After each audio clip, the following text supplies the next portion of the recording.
Hi everyone, Wim Sweden here. Today I want to talk to you about the concept of faith.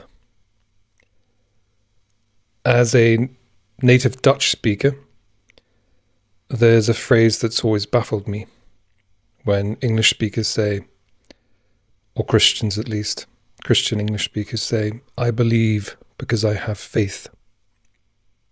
In Dutch, we don't have a separate word for faith.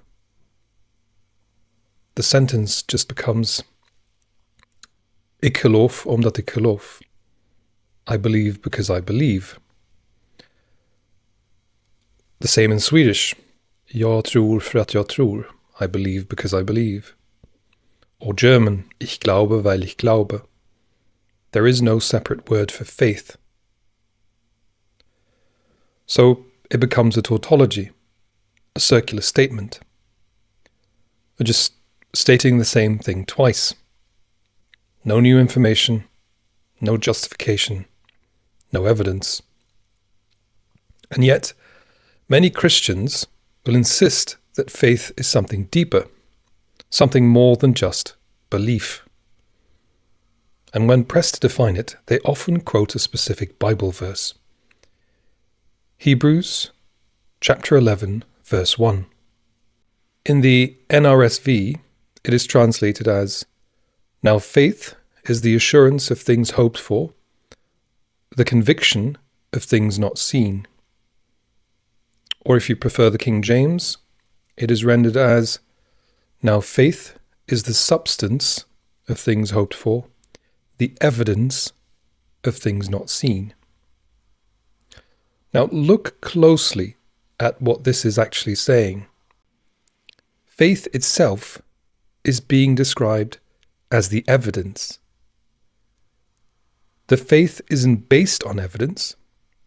The claim is that the faith is the evidence, that feeling.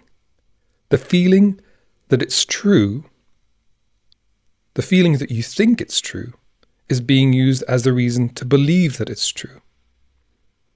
The things the believer hopes for, an afterlife, a God, people getting their comeuppance, are claimed to be true because that feeling inside of their bosom, the feeling that it is really true, assures them, substantiates that it's true.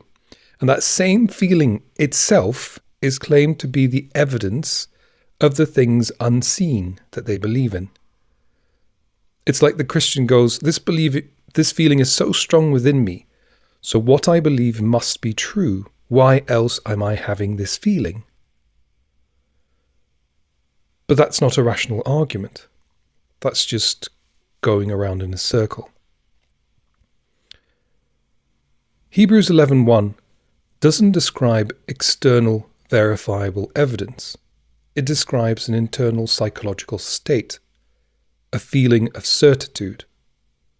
And that feeling is then labelled evidence, as if the sheer intensity of your conviction somehow transforms belief into something more.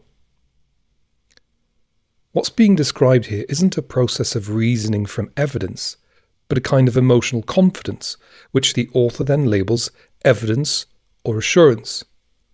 That's deeply problematic if you're trying to claim faith is a rational basis for truth. It's more like saying, I feel deeply certain, therefore it must be true. That's not how evidence works. That's just epistemic circularity.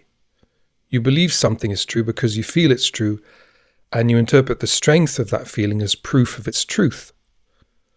But why do you have the feeling in the first place? Well, because you believe it's true. It's belief propping itself up, dressed up as the word faith. Now, if someone said this about any other claim, aliens, astrology, we'd immediately recognize it as circular and unconvincing. But when the same logic appears in a sacred text, somehow it gets a free pass as something profound. So when someone says, I believe because I have faith, what they're really just saying is, I believe because I believe, and the strength of that belief is its own justification. But that's not a pathway to truth. It's just a well-dressed tautology. Thanks for watching. Let me know in the comments what you think about the word faith, how it is used by believers, particularly Christians, and see you next time.